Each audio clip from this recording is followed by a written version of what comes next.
소중한 사연을 나누는 세상만사입니다. 여러분의 이야기가 누군가에게는 위로와 용기가 될 거라 믿습니다. 그럼 오늘도 함께 시작해 볼까요? 안녕하세요. 저는 올해 68살의 여성입니다. 서울 강남에서 상가 건물을 운영하고 있고요. 오늘 이렇게 사연을 보내게 된 건 제가 지난 3개월 동안 겪은 일들을 누군가에게 꼭 말하고 싶어서입니다. 제 아들이 저를 고소했습니다. 기부 무효 소송이라는 걸 걸었어요. 40년을 키우고 대학까지 보낸 제 하나뿐인 아들이 말이죠. 어떻게 이런 일이 벌어졌는지 처음부터 차근차근 말씀드려 보겠습니다. 저희 부부는 젊은 시절 정말 악착같이 살았습니다. 남편은 새벽 5시에 일어나서 밤 11시에 들어오는 생활을 20년 넘게 했고, 저는 시장에서 반찬 장사를 하면서 아들 하나 제대로 키워보겠다고 허리가 끊어지도록 일했습니다. 지금 생각해보면 그때가 정말 힘들었어요. 남편은 작은 무역회사의 말단 사원이었는데 월급이 정말 적었습니다. 40만 원 정도였을 거예요. 그 돈으로는 집세 내고 나면 생활비가 모자랐죠. 그래서 제가 일을 시작한 겁니다. 처음에는 식당에서 설거지를 했어요. 하루에 6시간씩 일하고 3만 원을 받았습니다. 그렇게 석 달을 일했는데 손이 거칠어지고 허리가 아파서 더 이상 할 수가 없었어요. 그래서 다른 일을 찾기 시작했죠. 그때 시장에서 반찬 장사를 하는 아주머니를 만났습니다. 그분이 저한테 같이 일해보지 않겠냐고 제안했어요. 저는 요리를 좀 할 줄 알았거든요. 시어머니한테 배운 게 많았어요. 그래서 바로 시작했습니다. 새벽 4시에 일어나서 시장으로 갔어요. 재료를 사서 오전 내내 반찬을 만들었습니다. 김치, 나물, 조림, 찌개 같은 거요. 그리고 오후에는 그걸 팔러 다녔어요. 아파트 단지를 돌아다니면서 호별 방문을 했습니다. 처음에는 정말 힘들었어요. 문을 두드리면 대부분 귀찮아 하더라고요. 어떤 집은 인터폰으로 욕을 하기도 했어요. 하지만 저는 포기하지 않았습니다. 계속 문을 두드렸고 친절하게 설명했어요. 그러다 보니 조금씩 단골이 생기기 시작했습니다. 첫 단골은 아직도 기억나요. 30대 초반의 젊은 주부였는데 맞벌이를 하느라 요리할 시간이 없다고 했어요. 제 반찬을 맛있게 먹더니 다음 주에도 사겠다고 하더라고요. 그때 정말 기뻤습니다. 그렇게 1년쯤 지나니까 단골이 제법 많아졌어요. 한 주에 50만 원 정도 벌었습니다. 당시로서는 꽤 큰 돈이었죠. 저는 그 돈을 한 푼도 쓰지 않고 모았어요. 통장에 차곡차곡 넣어뒀습니다. 남편도 열심히 일했습니다. 회사에서 인정을 받아서 승진도 했고 월급도 조금씩 올랐어요. 하지만 여전히 빠듯했습니다. 아들 학원비, 학교 준비물, 이런저런 비용이 계속 나갔거든요. 아들은 어릴 때부터 공부를 잘했어요. 학교에서 상도 많이 받아왔고 선생님들한테 칭찬도 많이 들었습니다. 저는 그게 너무 자랑스러웠어요. 우리 아들은 똑똑하구나. 나중에 크면 훌륭한 사람이 되겠구나. 그렇게 생각했죠. 초등학교 4학년 때였나. 아들이 학교에서 그림 대회에서 1등을 했어요. 상장을 받아왔는데 제가 그걸 보고 울었습니다. 너무 기쁘고 자랑스러워서요. 남편도 퇴근하고 와서 아들을 안아주며 칭찬했어요. 그날 저녁 저희는 오랜만에 외식을 했습니다. 중국집에 가서 짜장면을 먹었어요. 아들은 정말 좋아하더라고요. 탕수육도 시켜줬는데 그렇게 맛있게 먹는 모습을 보니까 가슴이 뭉클했습니다. 이 아이를 위해서라면 뭐든 할 수 있을 것 같았어요. 중학교에 올라가서도 아들은 모범생이었습니다. 성적도 좋았고 친구들도 많았어요. 선생님들이 학부모 상담 때마다 칭찬했습니다. 준영이는 정말 착하고 성실한 학생이에요. 앞으로 훌륭한 사람이 될 거예요.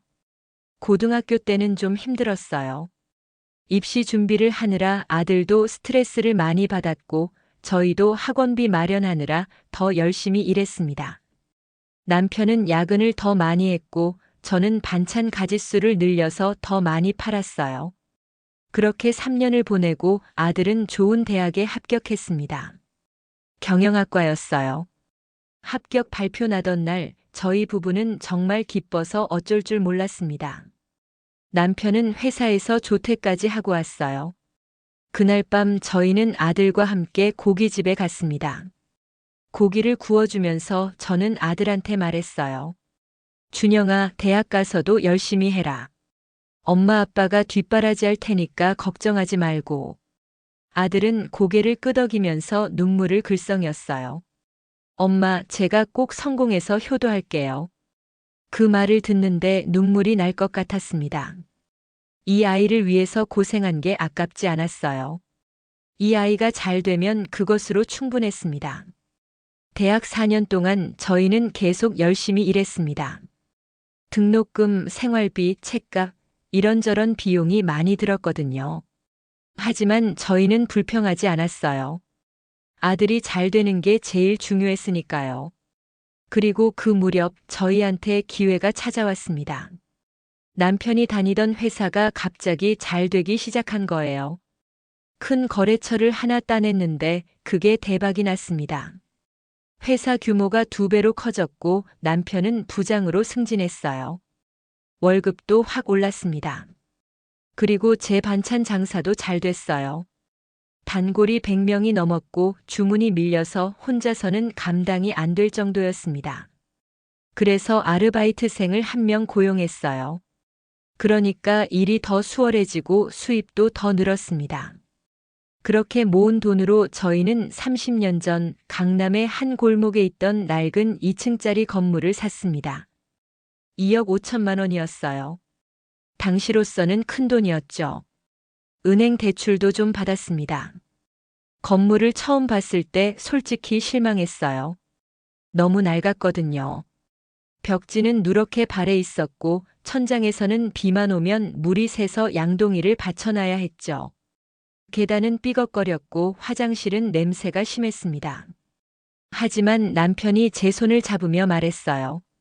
여보, 이 건물이 우리의 미래요. 잘 가꾸면 훌륭한 자산이 될 거요. 우리 힘을 합쳐봅시다. 저도 고개를 끄덕였습니다. 그래요. 우리가 할 수 있어요. 그날부터 저희 부부는 주말마다 건물을 고쳤습니다. 남편은 회사 끝나고 와서 페인트 칠을 했고 저는 청소를 했어요. 깨진 타일을 갈아 끼우고 녹슨 수도꼭지를 바꾸고 낡은 전등을 새 것으로 교체했습니다. 3달 동안 매주 주말을 건물 수리에 쏟았어요. 손에 물집이 잡히고 허리가 아팠지만 포기하지 않았습니다. 조금씩 건물이 변해가는 게 보였거든요. 마침내 수리가 끝났을 때 건물은 완전히 달라져 있었습니다. 깨끗하고 밝아졌어요. 저희는 그 건물을 보면서 정말 뿌듯했습니다. 곧 임차인을 구했어요. 1층에는 작은 옷가게가 들어왔고 2층에는 학원이 들어왔습니다. 월세는 합쳐서 150만 원 정도였어요. 대출 이자를 갚고 나면 얼마 남지 않았지만 그래도 좋았습니다. 우리 자산이 생긴 거니까요. 그렇게 10년을 보냈습니다. 그 사이에 아들은 대학을 졸업하고 무역회사에 취직했어요. 남편은 회사에서 이사까지 올랐고 저는 반찬 가게를 하나 차렸습니다. 가게는 작았지만 장사가 잘 됐어요. 건물의 임대료도 조금씩 올랐습니다. 2억 5천만 원에 샀던 건물이 3억 원의 가치가 됐어요. 대출도 다 갚았습니다. 저희는 정말 열심히 살았어요. 그리고 20년 전 옆 건물 주인이 건물을 팔겠다고 했습니다. 4억 원을 달라고 하더라고요. 저희는 고민했어요. 큰 돈이었거든요. 하지만 남편이 결단을 내렸습니다. 여보, 이 기회를 놓치면 안 돼요. 옆 건물까지 합치면 훨씬 큰 건물을 지을 수 있어. 우리 노후를 위해서라도 투자해야 하오. 저도 동의했습니다. 그래서 저희는 다시 은행에서 큰 대출을 받았어요. 2억 원이었습니다. 그 돈과 저희가 모은 돈을 합쳐서 옆 건물을 샀습니다. 그리고 두 건물을 허물고 새로 지었어요. 4층짜리 상가 건물로요. 건축 비용이 5억 원 들었습니다. 모두 합쳐서 7억 원이 투자된 셈이었죠. 건물을 짓는 동안 저는 거의 매일 공사장에 갔습니다. 설계대로 잘 짓고 있는지 확인하고 자재가 제대로 된 건지 체크했어요. 남편도 퇴근하면 공사장에 들렀습니다. 1년이 걸렸어요. 그 1년 동안 저희는 정말 조마조마했습니다. 공사가 잘못되면 어쩌나. 나중에 문제가 생기면 어쩌나. 이런 걱정을 늘 했죠. 하지만 건물은 잘 지어졌습니다. 정말 멋진 건물이 완성됐어요. 외관도 세련됐고 내부도 깔끔했습니다. 1층은 넓은 매장으로 만들었고 2층과 3층은 작은 사무실 여러 개로 나눴어요. 4층은 저희가 살 공간으로 만들었습니다. 임대를 시작하자마자 문의가 쏟아졌어요. 위치가 좋았거든요. 1층에는 유명 커피 전문점이 들어왔고 2층과 3층에는 여러 회사들이 입주했습니다. 월세 수입이 한 달에 1,000만 원이 넘었어요. 대출 이자를 갚고 나면 500만 원 정도가 남았습니다. 그 돈으로 저희는 편하게 생활할 수 있었어요. 더 이상 악착같이 돈을 벌지 않아도 됐습니다. 건물이 완성되고 나서 저희는 처음으로 여행을 갔습니다. 30년 만에 첫 여행이었어요. 경주로 2박 3일 다녀왔는데 정말 좋았습니다. 불국사에 가서 기도도 하고 첨성대도 구경했어요. 남편이 제 사진도 많이 찍어줬습니다. 그리고 숙소에서 밤에 이야기를 나눴죠. 남편이 제 손을 잡으며 말했어요. 여보, 우리 이제 좀 살만해졌소. 정말 고생 많았소. 당신이 아니었으면 나는 지금 이렇게 못 살았을 거요. 저는 남편의 손을 꼭 잡았습니다. 무슨 말씀이에요? 저도 당신 덕분에 여기까지 온 거예요. 우리 함께 고생했잖아요. 남편이 눈물을 글썽이더라고요. 여보, 이제 우리 아들 장가 보내고 나면 우리 둘이서 편하게 살아봅시다. 더 이상 돈 걱정 안 해도 되니까요. 저도 고개를 끄덕였습니다. 그 말을 듣는데 눈물이 났어요. 정말 힘들게 살아왔구나. 이제야 좀 숨통이 트이는구나. 그런 생각이 들었습니다. 그 무렵 아들은 무역회사에서 일하고 있었습니다. 입사한 지 5년쯤 됐을 때였어요. 성실하게 일했고 실력도 인정받았습니다. 몇 년 후에는 대리로 승진했고 또 몇 년 후에는 과장이 됐어요. 저희는 정말 자랑스러웠습니다. 아들은 1년에 두세 번씩 저희를 찾아왔어요. 올 때마다 선물을 사왔습니다. 어버이날에는 꽃을 사왔고 추석이나 설에는 과일 상자를 들고 왔어요. 효자였습니다. 저는 가끔 아들한테 물었어요. 준영아, 결혼은 언제 할 거니? 좋은 사람 없니? 아들은 웃으면서 대답했습니다. 엄마, 곧 소개받을 거예요. 조금만 기다려주세요. 그리고 7년 전 정말로 아들이 여자친구를 데려왔습니다. 며느리가 될 사람이었죠. 첫 만남은 식당에서였어요. 저희 부부와 아들 그리고 그 여자분이 함께 저녁을 먹었습니다. 며느리는 단정하고 깔끔한 인상이었어요. 옷차림도 단정했고 화장도 진하지 않고 적당했습니다. 대화를 나눠보니 똑똑하더라고요. 대기업에 다닌다고 했어요. 마케팅 부서에서 일한다고 했습니다. 말도 조리 있게 잘했고 예의도 바랐어요. 저는 그날 밤 남편한테 말했습니다. 여보, 며느리 될 사람 괜찮은 것 같아요. 똑똑하고 예의도 바르고. 남편도 고개를 끄덕였어요. 그렇소. 우리 아들한테 잘 어울리는 것 같소. 좋은 짝을 만났소. 석 달 후 아들이 정식으로 결혼하겠다고 말했습니다. 저희는 물론 찬성했어요. 그리고 결혼 준비가 시작됐습니다. 예식장을 예약하고 하객 명단을 짜고 예단을 준비했어요.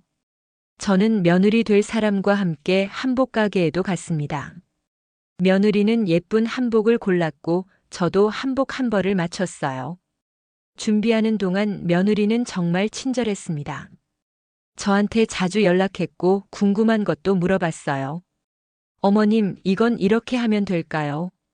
저건 어떻게 생각하세요? 이런 식으로요. 저는 며느리가 마음에 들었습니다.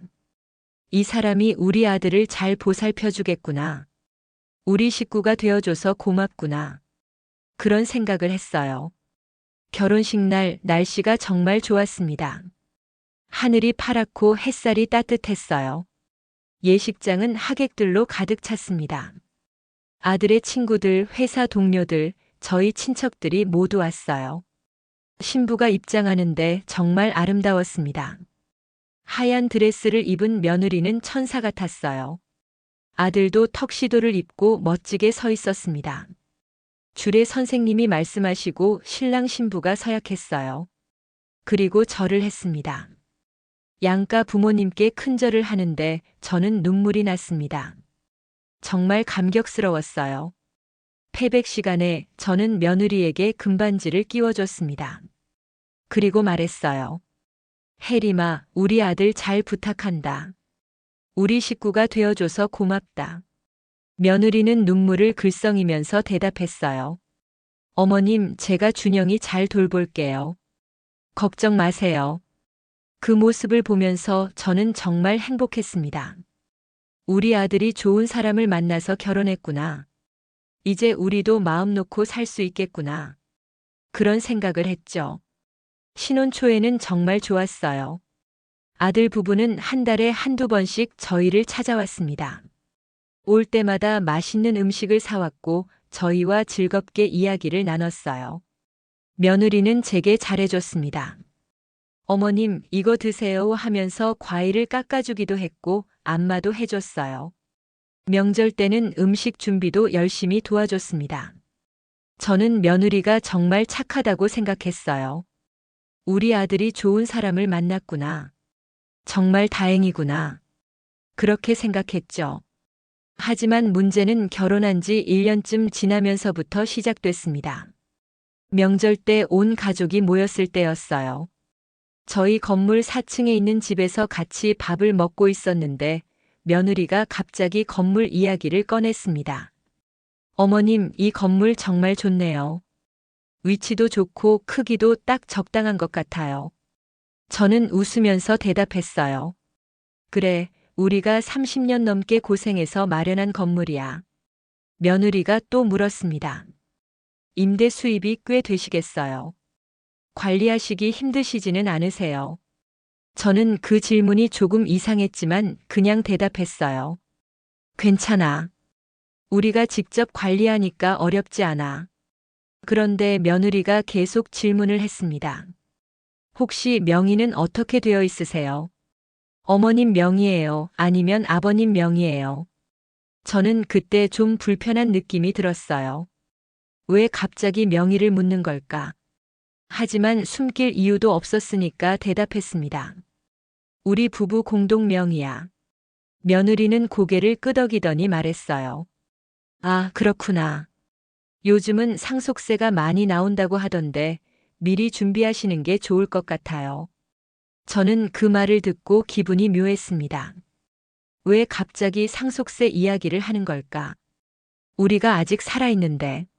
하지만 그냥 며느리가 우리를 걱정해서 하는 말이려니 하고 넘겼어요. 그런데 그 다음 명절에도 비슷한 이야기가 나왔습니다. 이번에는 좀 더 구체적이었어요. 어머님, 요즘 증여 제도가 좋아졌대요.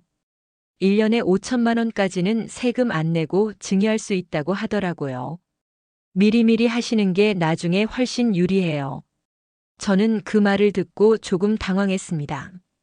이게 무슨 소리지? 우리한테 미리 건물을 넘기라는 건가? 하지만 직접적으로 그런 말은 안 했으니까 저도 애매하게 대답했어요. 아, 그래. 나중에 생각해 볼게.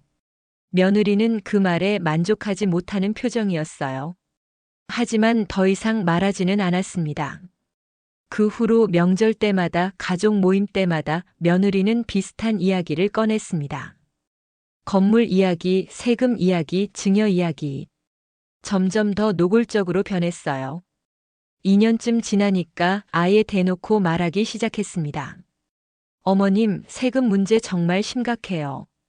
제 직장 동료 중에 부모님이 돌아가시고 나서 상속세가 너무 많이 나와서 집을 팔아야 했던 사람도 있대요. 미리 준비 안 하시면 나중에 정말 큰일 나요. 저는 그 말을 듣고 화가 났습니다. 우리가 죽기를 바라는 건가? 왜 자꾸 이런 이야기를 하는 거지? 하지만 참았어요. 명절날 분위기 망치기 싫었거든요. 하지만 며느리는 계속했습니다. 3년 전부터는 거의 매번 그 이야기를 꺼냈어요. 어머님, 건물 가치가 계속 올라가고 있잖아요. 지금 시세가 얼마나 되세요? 20억은 되죠. 그럼 상속세가 얼마나 나올지 아세요? 몇 척이 나올 거예요. 저는 참다 못해 말했습니다. 혜림아, 그건 우리가 알아서 할 일이야. 너희가 걱정할 필요 없어. 그랬더니 며느리가 서운한 표정을 지었어요. 어머님, 저는 그냥 걱정돼서 말씀드리는 거예요. 나중에 준영이가 힘들어질까 봐요. 아들도 옆에서 거들었습니다. 엄마, 혜림이 말이 맞아요. 요즘은 정말 미리 준비해야 해요. 전문가한테 상담이라도 한번 받아보시는 게 어때요? 저는 아들의 말을 듣고 더 화가 났습니다. 너희 둘이 짜고 하는 거구나. 며느리만 그런 게 아니라 아들도 같은 생각이구나. 그런 생각이 들었어요. 그래서 좀 강하게 말했습니다. 준영아, 이 이야기는 이제 그만하자. 엄마가 불편해. 아들은 입을 다물었지만 표정이 좋지 않았어요. 며느리도 마찬가지였습니다. 그날 이후로 분위기가 싸늘해졌어요. 그 다음부터 아들 부부가 저희를 찾아오는 횟수가 줄었습니다. 한 달에 한 번 오던 게 2달에 한 번으로, 그 다음에는 석 달에 한 번으로 줄었어요. 전화도 뜸해졌습니다. 예전에는 일주일에 한 번씩은 전화가 왔는데 한 달에 한 번도 안 올 때가 있었어요. 통화를 해도 예전처럼 따뜻하지 않았습니다. 저는 속상했습니다. 우리 아들이 왜 이렇게 변했을까? 며느리 때문일까? 아니면 원래 이런 아이였는데 제가 몰랐던 걸까? 이런 생각을 하면서 잠을 못 잘 때도 많았어요. 남편도 눈치를 챘습니다. 어느 날 밤 남편이 제게 말했어요. 여보, 우리 아들이 요즘 좀 이상하지 않소? 예전 같지 않은 것 같소? 저도 고개를 끄덕였어요. 맞아요. 저도 그 생각을 했어요. 남편이 한숨을 쉬었습니다. 며느리가 자꾸 재산 이야기를 꺼내는 게 신경 쓰이요. 우리를 돈으로만 보는 것 같아서 속상하오. 저도 같은 생각이었어요. 하지만 뭐라고 할 수가 없었습니다. 아들한테 며느리 탓을 하면 아들이 서운해할 것 같았거든요. 그렇게 1년을 더 보냈습니다. 그동안 아들 부부와의 관계는 점점 더 멀어졌어요. 명절 때만 겨우 얼굴을 보는 사이가 됐습니다. 그리고 올해 추석이 다가왔습니다.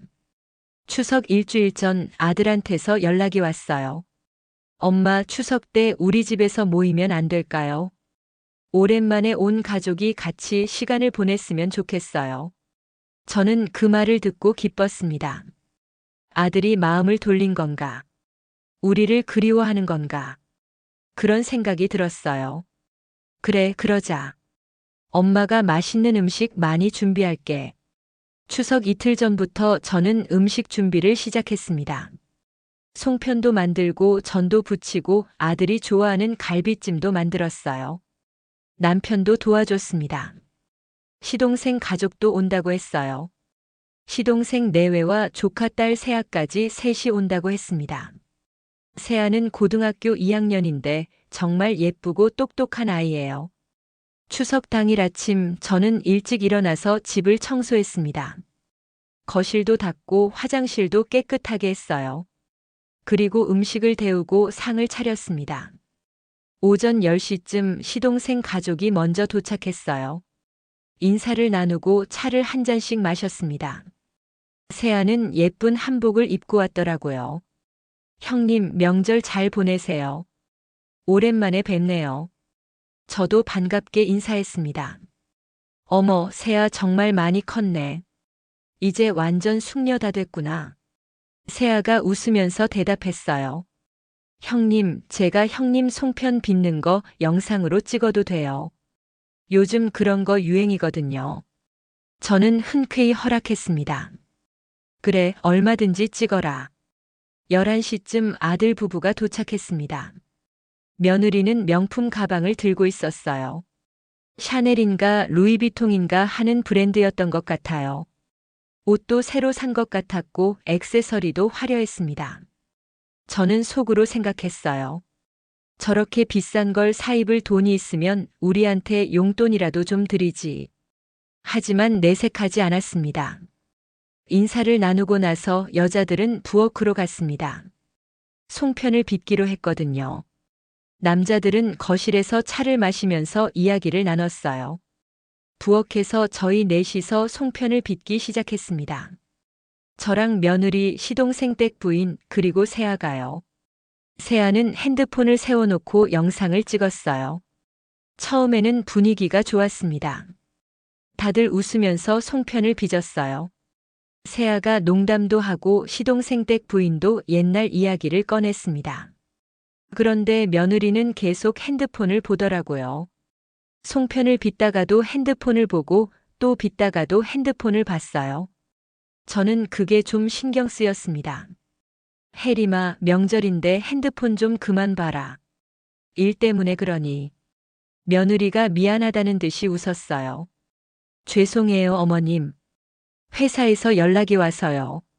그리고 잠시 후 며느리가 주전자에 물을 끓이러 갔습니다.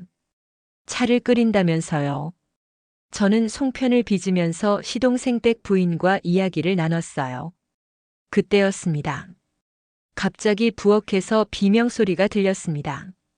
며느리였어요. 아! 저는 깜짝 놀라서 고개를 돌렸습니다. 며느리가 바닥에 주저앉아서 왼쪽 팔목을 붙잡고 있었어요. 얼굴이 일그러져 있었습니다. 저는 황급히 달려갔어요. 혜림아, 무슨 일이야? 어디 다쳤어? 며느리의 팔목을 보니 시뻘겋게 변해 있었습니다. 화상이었어요. 옆에는 주전자가 넘어져 있었고 바닥에는 뜨거운 물이 흥건했습니다. 저는 당황했습니다. 어떻게 된 거지? 실수로 쏟은 건가? 그런데 며느리가 저를 노려보면서 말했어요. 어머님 때문이에요. 저는 어리둥절했습니다. 제 때문이요. 무슨 말씀이세요? 며느리는 울먹이면서 말했습니다. 어머님이 갑자기 임대료 이야기를 꺼내셔서 제가 깜짝 놀랐잖아요. 그래서 손을 헛디뎌서 이렇게 된 거라고요. 저는 정말 기가 막혔습니다. 저는 임대료 이야기 같은 건 한마디도 안 했어요. 송편 이야기, 날씨 이야기만 했을 뿐이었습니다. 혜림아, 나는 그런 말 안 했어. 무슨 오해가 있는 것 같은데. 하지만 며느리는 계속 우겼어요. 아니에요. 어머님이 분명히 말씀하셨어요. 요즘 임대료가 얼마나 들어오는지, 세입자들은 제때 잘 내는지 물어보셨잖아요. 저는 답답했습니다. 정말로 그런 말을 한 적이 없었거든요. 명절날 왜 그런 이야기를 하겠어요. 게다가 요즘 며느리와 관계가 좋지 않은데 더더욱 그런 이야기를 꺼낼 리가 없었습니다. 시동생 댁 부인이 옆에서 말했어요. 형님은 그런 말 안 하셨는데요. 우리 계속 같이 있었잖아요. 하지만 며느리는 고개를 저었어요. 아니에요. 형님이 안 들었을 수도 있어요. 어머님이 저한테만 작은 소리로 말씀하셨거든요. 저는 그 말을 듣고 확신했습니다. 이건 일부러 꾸민 일이구나. 며느리가 의도적으로 자기를 다치게 하고 저한테 책임을 뒤집어 씌우려는 거구나. 왜냐하면 며느리가 화상을 입은 부위가 이상했거든요. 보통 실수로 끓는 물을 쏟으면 여기저기 튀잖아요. 옷에도 묻고 손등에도 묻고 팔 여러 곳에 묻어야 정상이에요. 그런데 며느리는 딱 팔목 한 군데만 화상을 입었어요. 마치 일부러 그 부분에만 물을 부은 것처럼요. 게다가 화상도 그렇게 심하지 않았습니다. 일도 화상 정도였어요. 저는 며느리를 똑바로 쳐다봤습니다. 며느리는 제 눈을 피했어요. 그리고 계속 울기만 했습니다. 일단 응급처치를 해야 했습니다. 저는 며느리를 화장실로 데려가서 찬물에 팔목을 씻겼어요. 며느리는 계속 흐느끼면서 아프다고 했습니다. 저는 아무 말도 하지 않았어요. 그냥 묵묵히 팔을 씻겨주고 화상 연고를 발라줬습니다. 마음속으로는 화가 치밀었지만 참았어요. 그때 거실에서 아들이 달려왔습니다. 무슨 일이야? 혜림아, 괜찮아. 며느리는 아들을 보더니 더 큰 소리로 울기 시작했어요. 오빠, 저 너무 아파요. 어머님이 갑자기 건물 이야기를 하셔서 제가 깜짝 놀라서 이렇게 됐어요. 아들은 제게 날카로운 눈빛을 보냈습니다. 엄마, 도대체 뭐 하신 거예요? 저는 차분하게 설명하려고 했습니다. 준영아, 이건 오해야. 엄마는 그런 말 안 했어. 하지만 아들은 제 말을 듣지 않았습니다. 며느리가 옆에서 계속 울면서 어머님이 분명히 말씀하셨다고 자기가 깜짝 놀라서 실수한 거라고 우기는 거였어요. 아들은 완전히 며느리 편을 들었습니다. 게다가 아들은 술에 취해 있었어요. 남자들끼리 거실에서 소주를 마셨는데 아들이 많이 마신 거였습니다. 술에 취한 아들은 더 흥분했어요. 목소리도 커졌고 얼굴도 붉어졌습니다. 엄마, 대체 왜 명절날 그런 이야기를 하세요? 우리가 건물 상속받고 싶어서 안달이 난 사람들로 보여요. 저는 억울했습니다. 준영아, 엄마가 정말 그런 말 안 했어. 내가 왜 엄마 말은 안 믿고 며느리 말만 믿니? 아들은 코웃음을 쳤어요. 엄마는 요즘 깜빡깜빡 하시잖아요. 본인이 무슨 말을 했는지 기억 못하는 거 아니에요. 그 말에 제 가슴이 무너지는 것 같았습니다. 제가 치매 환자예요. 제가 제정신이 아니라고요. 40년을 키운 아들이 어머니한테 이런 말을 하다니. 저는 목소리를 높였습니다. 너희 며느리가 일부러 그런 짓을 벌인 거야. 눈을 똑바로 뜨고 봐. 내 아내가 지금 뭘 하는지. 아들은 더 화를 냈습니다. 어머니, 지금 와이프를 거짓말쟁이로 만드시는 거예요. 정말 실망했어요. 저도 참지 못하고 소리를 질렀습니다. 내가 실망이야. 어머니 말은 안 믿고 며느리 말만 믿는 내가. 시동생과 시동생 댁 부인이 말리려고 했어요. 준영아, 진정해. 형님, 일단 진정하시고. 하지만 아들은 진정하지 못했습니다. 술에 취해서 감정 조절이 안 됐던 거죠. 계속 소리를 질렀어요. 어머니, 적당히 하세요. 왜 자꾸 우리 가정을 흔들려고 하세요? 제발 좀 그만하시라고요. 저도 질렀습니다. 내가 너희 가정을 흔들어. 내가 지금 정신이 있니 없니? 그 순간이었습니다. 아들이 갑자기 저한테 달려들었어요. 그리고 제 어깨를 있는 힘껏 밀었습니다. 저는 중심을 잃고 뒤로 비틀거렸습니다. 68배 나이에 갑자기 강하게 밀리니까 버틸 수가 없었어요. 저는 그대로 거실 바닥에 쓰러졌습니다. 쿵! 둔탁한 소리가 났어요. 제 등이 대리석 바닥에 부딪힌 소리였습니다. 순간 숨이 막혔습니다. 등이 너무 아파서 숨을 쉴 수가 없었어요. 눈앞이 하얘지면서 아무 생각도 들지 않았습니다. 주변에서 비명소리가 들렸습니다. 형님, 어머니, 이런 소리들이었어요. 하지만 저는 아무 말도 할 수가 없었습니다. 저는 그냥 차가운 바닥에 누워서 천장만 멍하니 바라봤어요. 천장에는 제가 직접 고른 조명이 달려 있었습니다.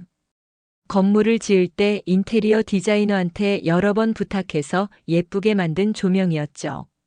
그 조명을 보면서 저는 생각했습니다.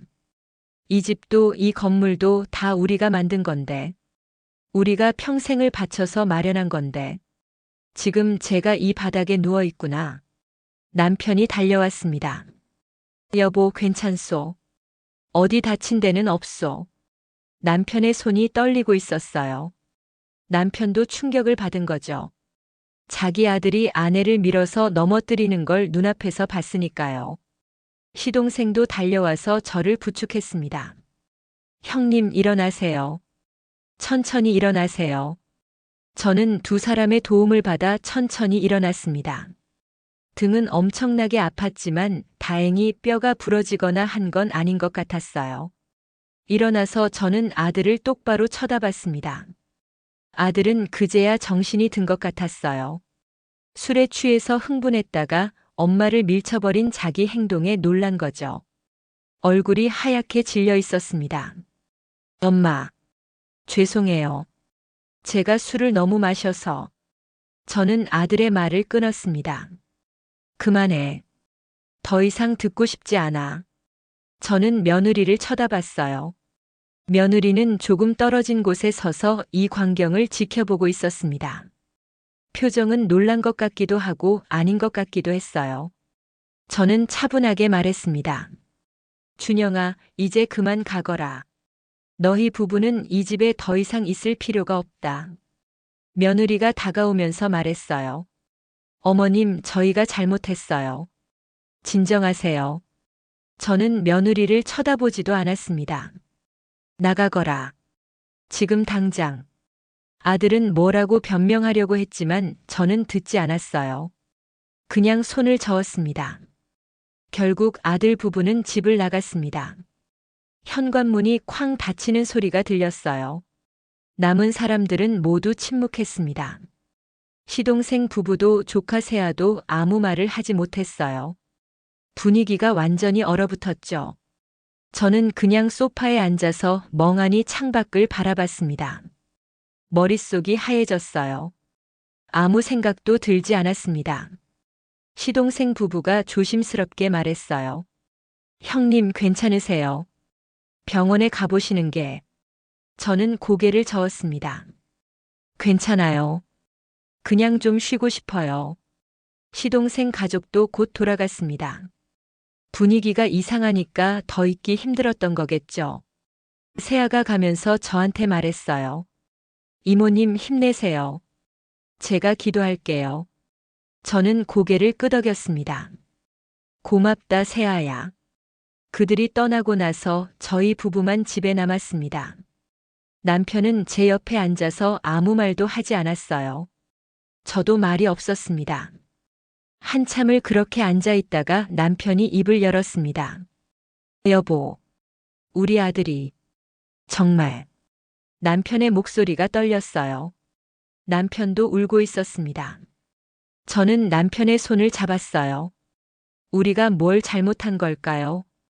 아들을 어떻게 키운 걸까요? 남편이 눈물을 흘리면서 말했습니다. 내 잘못이요. 내가 아들을 잘못 가르쳤소. 저는 고개를 저었어요. 아니에요. 우리 잘못이 아니에요. 저 아이가 잘못된 거예요. 그날 밤 저는 잠을 한숨도 못 잤습니다. 등은 쓰라리고 아팠지만 그것보다 마음이 더 아팠어요. 40년 동안 키운 아들이 저를 밀쳐서 넘어뜨렸다는 사실이 믿기지 않았습니다. 제가 뭘 잘못한 걸까? 제가 아들한테 뭘 그렇게 못해준 걸까? 이런 생각들이 머릿속을 떠나지 않았어요. 새벽까지 뒤척이다가 저는 결심했습니다. 더 이상 이렇게는 살 수 없다. 아들한테 이 건물을 물려줄 수 없다. 다른 방법을 찾아야 한다.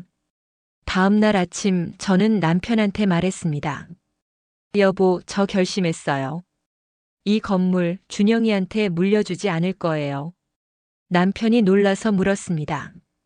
그럼 어쩌려고 그러시오? 저는 대답했습니다. 기부할 거예요. 어려운 사람들을 돕는 데 쓸 거예요. 저렇게 폐륜적인 아들한테 줄 바에야 차라리 세상에 도움이 되는 곳에 쓰는 게 낫겠어요. 남편은 한참 동안 말이 없었습니다. 그러다가 천천히 고개를 끄덕였어요. 그러시오. 당신 뜻대로 하시오. 나도 찬성이요. 저는 그날 바로 변호사를 알아봤습니다. 인터넷을 검색해서 유명한 변호사 몇 명의 연락처를 찾았어요. 그리고 전화를 걸었습니다. 이틀 후 저희 부부는 변호사 사무실을 찾아갔습니다. 강남에 있는 큰 법무법인이었어요. 변호사는 50대 중반의 남자였는데 차분하고 믿음직스러운 인상이었습니다. 저희는 변호사에게 상황을 설명했습니다.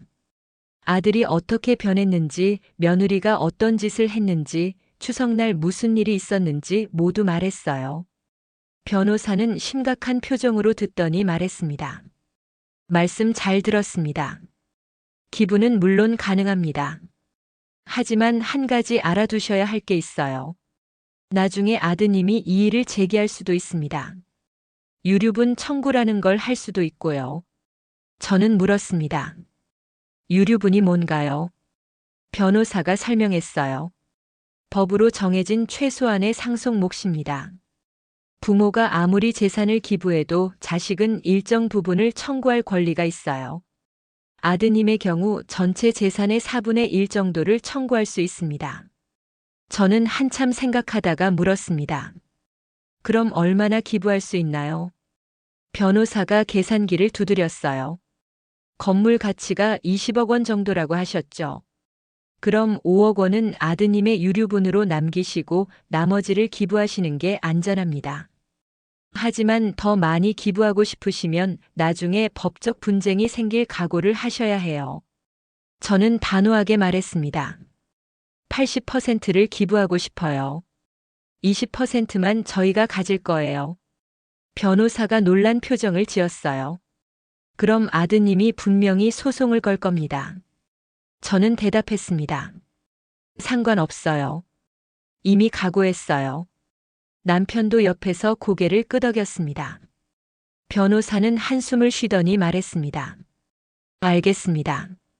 그럼 절차를 진행하겠습니다. 다만 한 가지 더 조언드리자면 기부하시는 이유를 명확히 문서로 남기시는 게 좋습니다.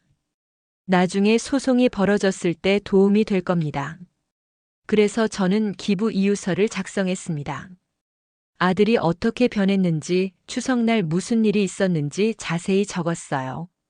변호사가 그걸 법적 문서로 정리해줬습니다. 그리고 기부받을 재단을 정했습니다. 변호사가 몇 군데를 추천해줬는데 그 중에서 청년창업지원재단을 선택했어요. 그 재단은 어려운 환경의 청년들이 사업을 시작할 수 있도록 돕는 곳이었습니다. 자금도 지원하고 멘토링도 해주고 사무 공간도 제공해주는 곳이었죠. 저는 이 재단이 마음에 들었어요. 저희 부부도 젊은 시절 어렵게 시작했으니까 그 마음을 이해할 수 있었거든요. 우리가 받지 못했던 도움을 이 청년들에게 주고 싶었습니다. 재단 관계자를 만났습니다. 40대 초반의 여성이었는데 정말 열정적이었어요. 재단이 어떻게 운영되는지, 어떤 청년들을 돕는지 자세히 설명해 줬습니다. 저희의 기부가 얼마나 큰 도움이 되는지도 말해줬어요. 이 돈으로 수십 명의 청년들이 꿈을 이룰 수 있다고요. 저는 그 말을 듣고 확신했습니다. 이게 맞다. 이게 우리 재산을 쓰는 올바른 방법이다. 서류 작업을 하는데 한 달 정도 걸렸습니다. 그 기간 동안 아들은 계속 연락을 해왔어요. 추석 다음 날부터 전화가 왔습니다. 하지만 저는 받지 않았어요. 문자도 여러 통 왔지만 읽지 않았습니다. 일주일쯤 지나자 집으로 찾아왔습니다. 초인종을 눌렀지만 저는 문을 열어주지 않았어요. 엄마, 문 좀 열어주세요. 제가 잘못했어요. 이야기 좀 해요. 저는 인터폰으로 말했습니다. 돌아가라. 더 이상 할 말 없다. 아들은 문 밖에서 1시간 넘게 기다렸습니다. 하지만 저는 끝까지 문을 열어주지 않았어요. 편지도 왔습니다. 사과하는 내용이었어요. 자기가 너무 잘못했다고, 술에 취해서 정신이 없었다고, 다시는 그러지 않겠다고. 그런 내용이었습니다. 하지만 저는 그 편지를 읽고 찢어버렸어요. 이미 늦었어. 이미 선을 넘었어. 그렇게 한 달이 지나고 기부 절차가 완료됐습니다. 건물 지분의 80%가 청년 창업 지원 재단으로 넘어갔어요. 법적으로 완전히 처리됐습니다. 저는 그날 밤 남편한테 말했습니다. 여보, 이제 끝났어요. 우리 결정대로 됐어요. 남편도 안도하는 표정이었어요. 잘 됐어. 이제 마음 편하게 살 수 있겠어. 하지만 저희의 평화는 오래가지 못했습니다.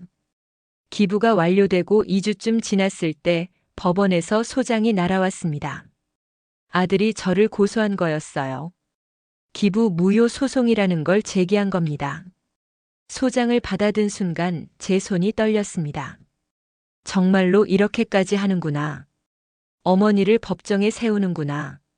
소장을 읽어보니 아들 측 주장은 이랬습니다. 어머니가 노쇠하여 판단력이 떨어진 상태에서 재산을 처분했다.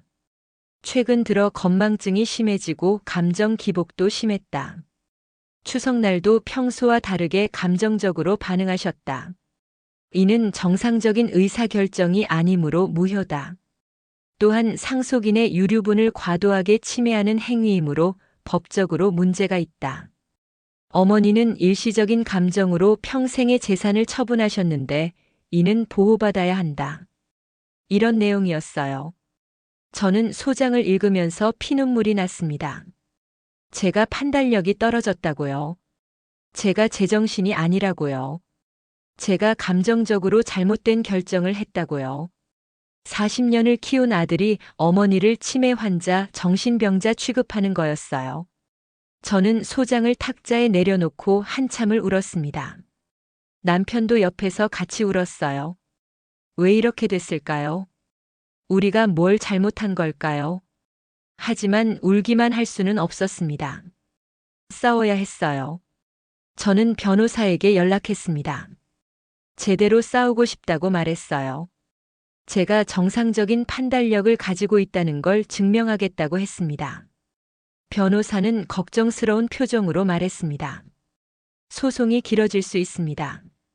정신적으로도 힘드실 거예요. 법정에서 아드님과 마주쳐야 하고 여러 가지 검사도 받으셔야 합니다.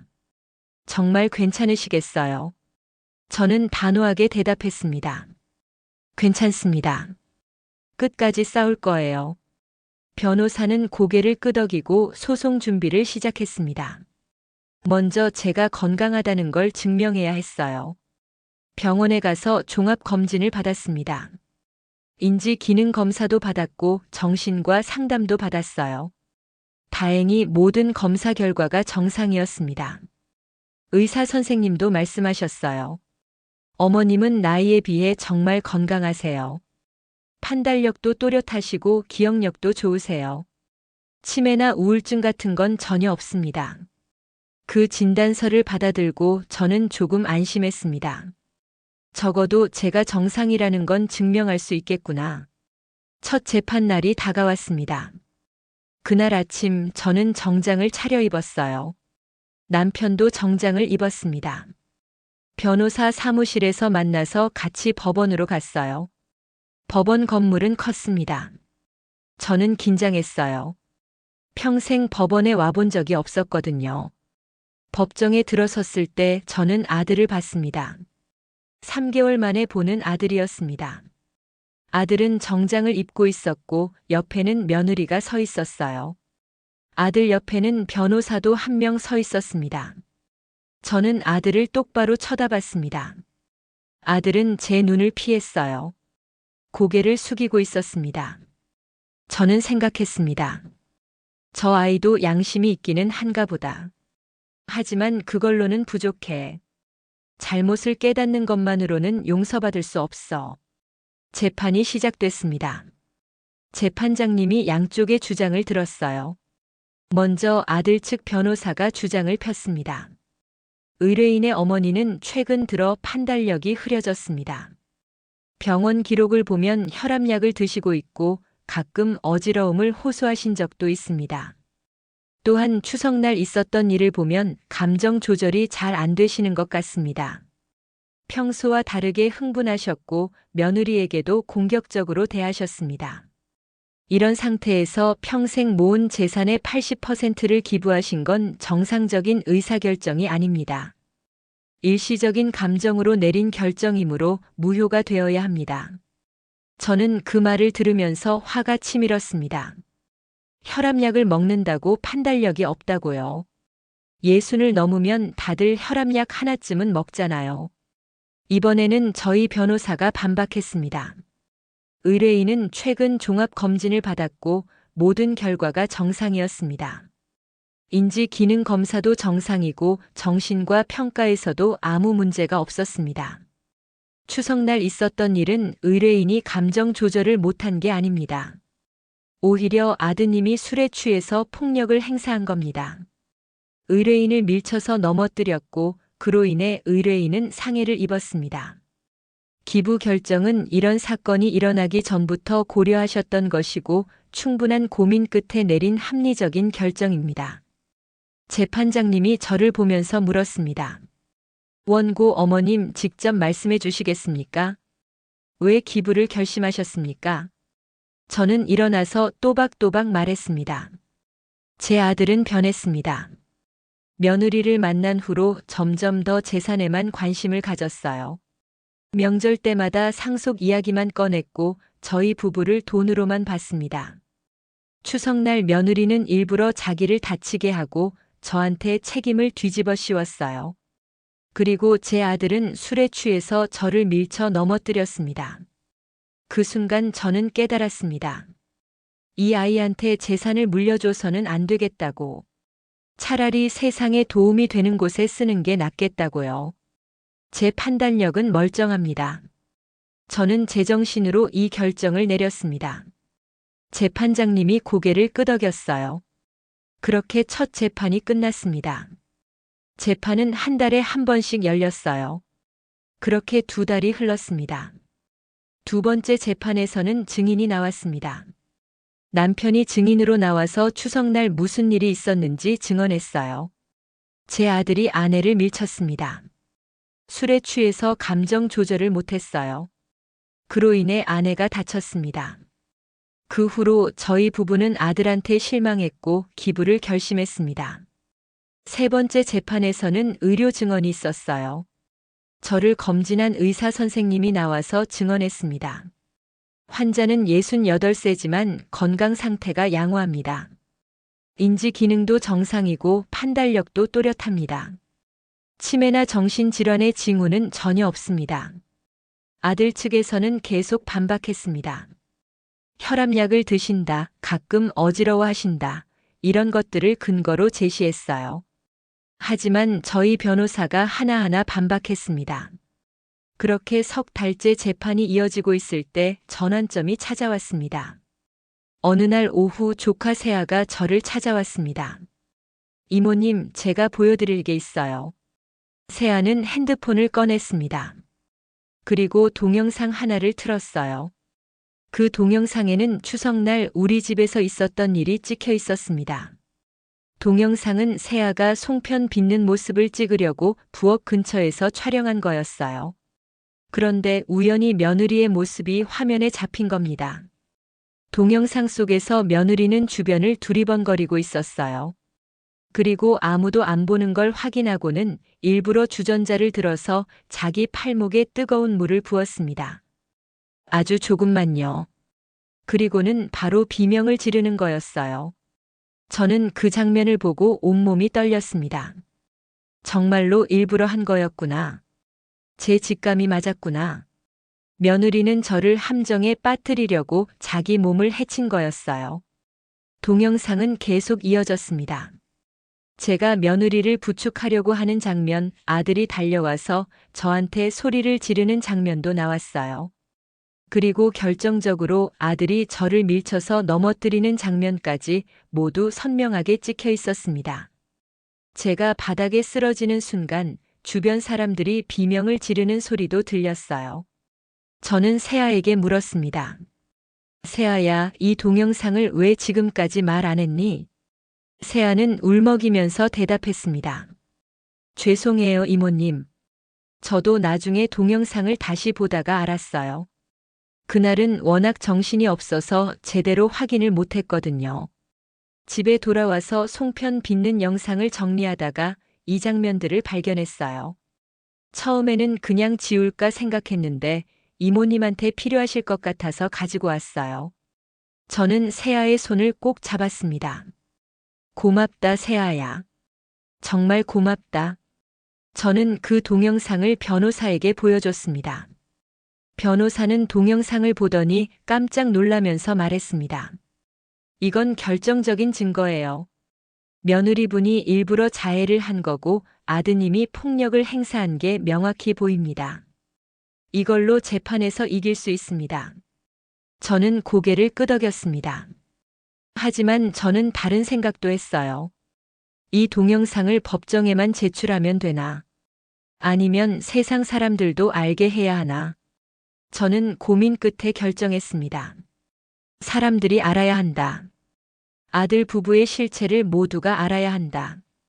그날 밤 저는 익명 계정을 만들었습니다.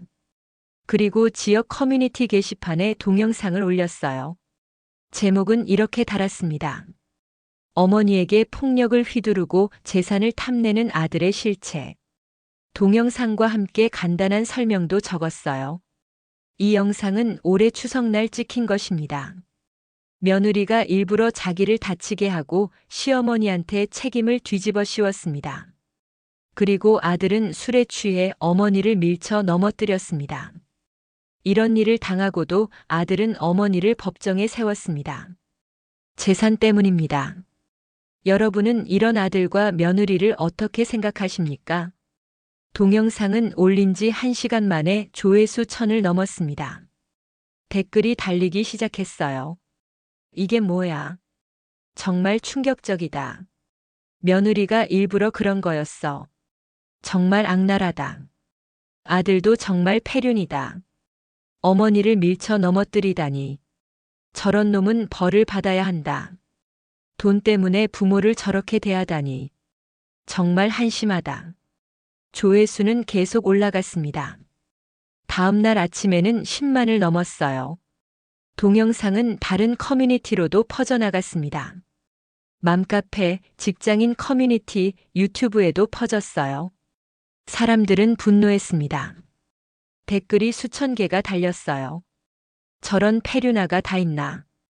부모 은혜를 모르는 놈. 며느리도 정말 악랄하다. 일부러 자기를 다치게 하다니. 저런 사람들은 사회에서 격리되어야 한다. 이틀 후 동영상은 뉴스에도 나왔습니다. 한 케이블 뉴스에서 이 사건을 다뤘어요. 폐륜 아들과 며느리의 실체라는 제목으로요. 뉴스에서는 동영상의 일부를 모자이크 처리해서 보여줬습니다. 그리고 전문가 인터뷰도 나왔어요. 심리 상담 전문가는 이렇게 말했습니다. 이런 경우는 재산에 대한 탐욕이 가족애를 넘어선 경우입니다. 부모를 돈으로만 보고 인격체로 존중하지 않는 거죠. 이는 심각한 도덕적 문제입니다. 법률 전문가는 이렇게 말했습니다. 부모에 대한 폭력은 형법상 처벌 대상입니다. 또한 이런 경우 유류분 청구권이 제한될 수도 있습니다. 뉴스가 나간 후 동영상은 더 빠르게 퍼졌습니다. 사흘 후 아들이 다니던 회사에서 연락이 왔습니다. 회사 인사팀에서 전화를 했어요. 아들과 관련된 영상 때문에 회사 이미지에 심각한 타격을 입었다고 했습니다. 그래서 아들을 파면 처리했다고 통보했습니다. 며느리가 다니던 대기업에서도 비슷한 조치가 내려졌습니다. 며느리도 권고사직을 당했어요. 회사에서는 윤리 문제가 있는 직원을 둘 수 없다고 했답니다. 저는 그 소식을 듣고도 아무런 감정이 느껴지지 않았습니다. 동정심도 미안함도 들지 않았어요. 그저 당연한 결과라고 생각했습니다. 동네 사람들도 모두 알게 됐습니다. 길을 걸으면 사람들이 수군거렸어요. 저 사람이 그 건물 주인이래. 아들한테 고소당한 사람. 정말 불쌍하게 됐어. 평생 고생해서 재산 모았는데 아들이 저 모양이니. 저는 그런 소리들을 들으면서도 개의치 않았습니다. 오히려 많은 분들이 저를 응원해 주셨어요. 시장에서 장을 보면 상인들이 말을 걸었습니다. 사모님 힘내세요. 잘못한 게 하나도 없어요. 아드님이 정말 나쁜 짓을 한 거죠. 이런 위로의 말들을 해주셨어요.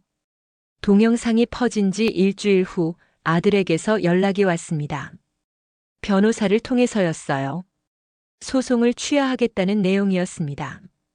저는 그 문서를 받아들고도 아무런 기쁨을 느끼지 못했습니다. 이겼다는 안도감도 없었어요. 그냥 공허했습니다.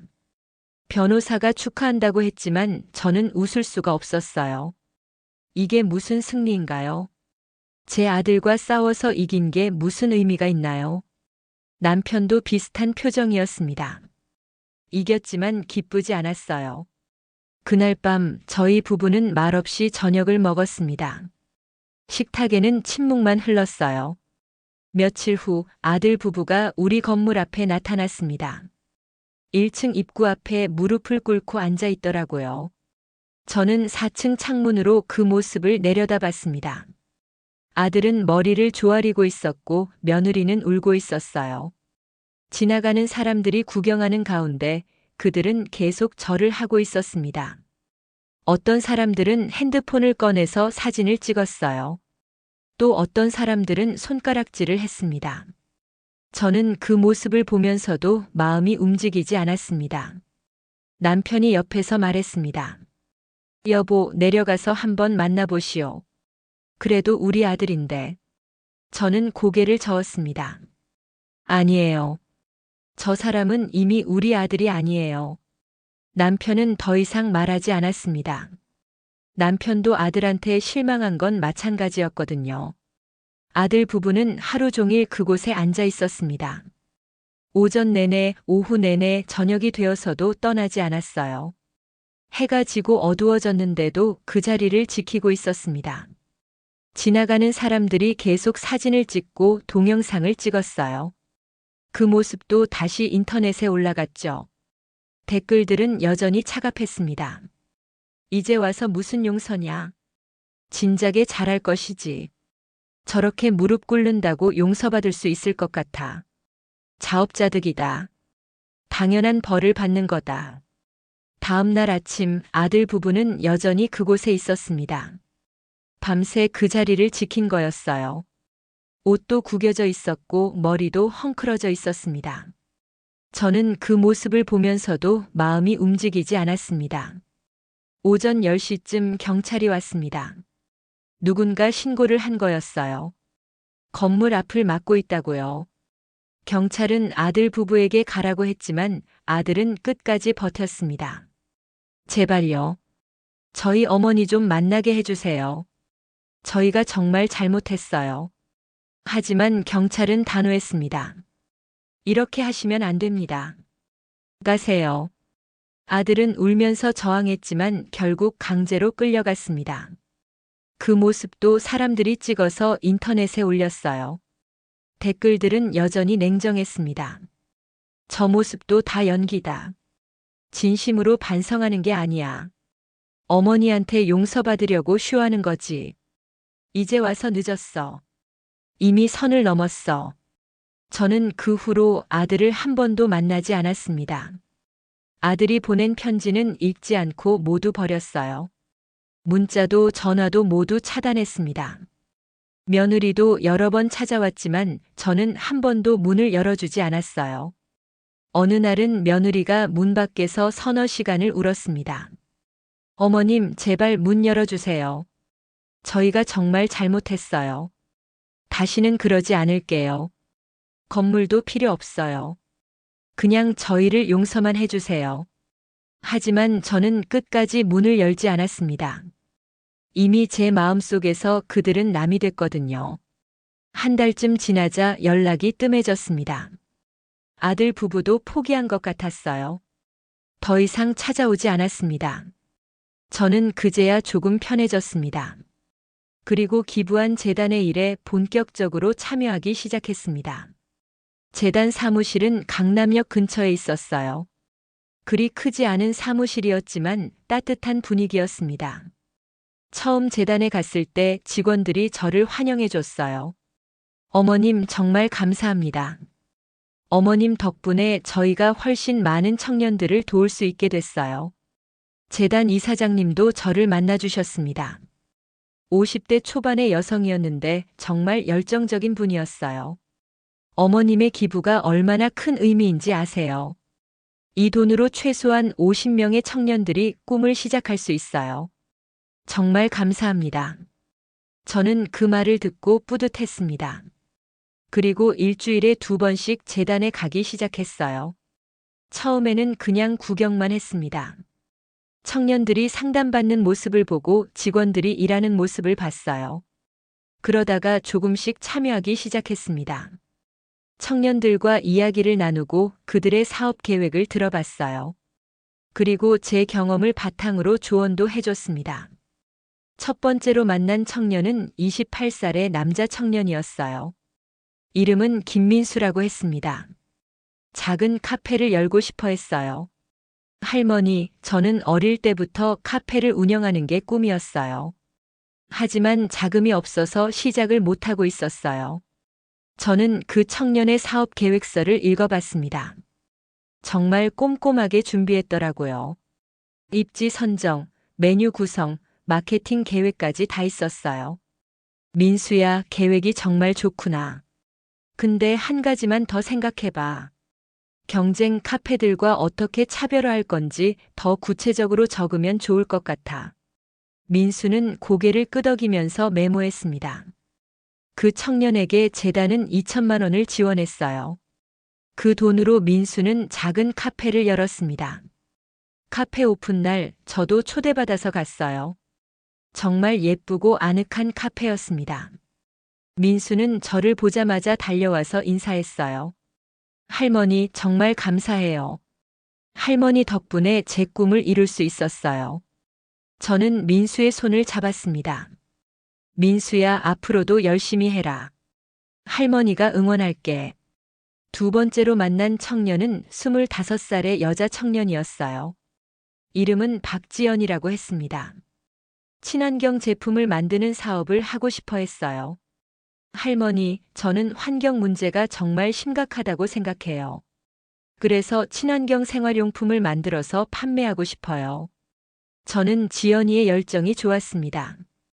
요즘 젊은 친구들이 환경을 생각한다는 게 정말 대견했어요. 지연아, 좋은 생각이야. 근데 친환경 제품은 가격이 비싸잖아. 어떻게 가격을 낮출 계획이니? 지연이는 준비한 자료를 보여줬어요. 대량 생산을 통해 비용을 낮추고 온라인 판매로 유통 비용을 줄이겠다는 계획이었습니다. 저는 고개를 끄덕였습니다. 잘 생각했구나. 지연이한테는 3천만 원이 지원됐어요. 그 돈으로 지연이는 작은 공장을 빌리고 제품을 만들기 시작했습니다. 석 달 후 지연이가 만든 첫 제품을 보여줬어요. 친환경 샴푸와 비누였습니다. 저는 그걸 써봤는데 정말 좋더라고요. 피부에도 순하고 향도 좋았습니다. 지연아, 이거 정말 좋다. 잘 될 것 같아. 실제로 지연이의 제품은 잘 팔렸습니다. 온라인 쇼핑몰에 올렸는데 반응이 좋았어요. 몇 달 후에는 대기업에서 납품 제안도 들어왔습니다. 세 번째로 만난 청년은 31살의 남자 청년이었어요. 이름은 최준호라고 했습니다. IT 스타트업을 하고 싶어 했어요. 할머니, 저는 앱 개발자예요. 독거노인들을 위한 안전관리 앱을 만들고 싶어요. 저는 그 아이디어가 마음에 들었습니다. 혼자 사는 노인들이 많은데 그들을 도울 수 있는 앱이라니 정말 의미 있는 일이었어요. 준호야, 구체적으로 어떤 기능이 들어가니? 준호는 설명했습니다. 매일 아침 저녁으로 안부를 확인하고 응답이 없으면 보호자에게 알림이 가는 시스템이라고 했어요. 또 응급 상황에 대비한 긴급 연락 기능도 있다고 했습니다. 준호한테는 5천만 원이 지원됐어요. 그 돈으로 준호는 팀을 꾸리고 앱 개발을 시작했습니다. 1년 후 앱이 완성됐어요. 저도 그 앱을 써봤는데 정말 잘 만들어졌더라고요. 지금은 여러 지역 구청에서 그 앱을 도입했다고 합니다. 수천 명의 독거노인들이 사용하고 있어요. 이렇게 하나하나 청년들을 만나고 그들을 돕는 일이 저한테는 새로운 삶이 됐습니다. 아들 생각은 거의 하지 않게 됐어요. 가끔 문득 떠오를 때도 있지만 곧 다른 생각으로 넘어갔습니다. 대신 재단에서 만난 청년들이 제 아들 같았어요. 그들의 성공이 저한테는 기쁨이고 그들의 고민이 저한테는 걱정이었습니다. 민수가 카페 장사가 잘 된다고 전화하면 저는 정말 기뻤어요. 지연이가 대기업과 계약했다고 말하면 저는 눈물이 날 정도로 뿌듯했습니다. 준호가 앱이 지역구청에 도입됐다고 하면 저는 자랑스러웠어요. 이게 진짜 가족이구나. 피는 안 섞였지만 마음은 통하는구나. 그런 생각이 들었습니다. 6개월쯤 지났을 때 재단에서 감사 행사를 열었습니다. 제 기부를 기념하는 자리였어요. 그 자리에 도움을 받은 청년들이 모두 모였습니다. 20여 명이나 됐어요. 민수도 왔고 지연이도 왔고 준호도 왔습니다. 그리고 제가 만나보지 못한 다른 청년들도 많이 왔어요. 행사는 작은 레스토랑을 빌려서 했습니다. 식사를 하면서 이야기를 나누는 자리였어요. 청년들은 하나씩 일어나서 저한테 인사를 했습니다. 할머니, 저는 민수예요. 할머니 덕분에 카페를 열었어요. 지금은 손님이 많아서 직원도 2명이나 뒀어요. 정말 감사합니다. 할머니, 저는 지연이에요. 할머니 덕분에 친환경 제품을 만들 수 있었어요. 이번 달에 대기업에 첫 납품을 해요. 정말 감사합니다. 할머니, 저는 준호예요. 할머니 덕분에 앱을 만들 수 있었어요. 지금 수천 명의 어르신들이 제 앱을 쓰고 계세요. 정말 감사합니다. 한 명 한 명 인사를 할 때마다 저는 눈물이 났습니다. 이렇게 많은 청년들이 꿈을 이루고 있구나. 제 재산이 이렇게 의미 있게 쓰이고 있구나. 마지막으로 한 청년이 일어났습니다. 28살의 남자 청년이었는데 이름은 이승현이라고 했어요. 할머니, 저는 승현이에요. 저는 부모님이 일찍 돌아가셔서 혼자 동생 둘을 키우고 있어요. 정말 힘들었는데 할머니 덕분에 작은 식당을 차렸어요. 이제는 동생들 대학 등록금도 낼 수 있고 저희 가족이 모두 행복하게 살고 있어요. 할머니가 아니었으면 저는 지금도 편의점 아르바이트를 하고 있었을 거예요. 할머니, 정말 정말 감사합니다. 평생 잊지 않을게요. 승현이는 말을 하다가 울음을 터뜨렸습니다. 그 모습을 보니 저도 울컥했어요. 저는 일어나서 승현이를 안아줬습니다. 승현아, 울지 마. 내가 잘하고 있는 거야. 할머니가 더 고맙다. 행사가 끝나고 청년들은 하나씩 저한테 와서 포옹했습니다. 어떤 청년은 선물을 줬어요. 직접 만든 액자였는데 감사하다는 글귀가 적혀 있었습니다. 어떤 청년은 편지를 줬어요. 할머니 덕분에 인생이 바뀌었다는 내용이었습니다. 저는 그 선물들을 받으면서 생각했습니다. 이게 진짜 보람이구나. 재산이란 건 이렇게 쓸 때 가치가 있는 거구나. 집에 돌아오는 길 저는 남편에게 말했습니다.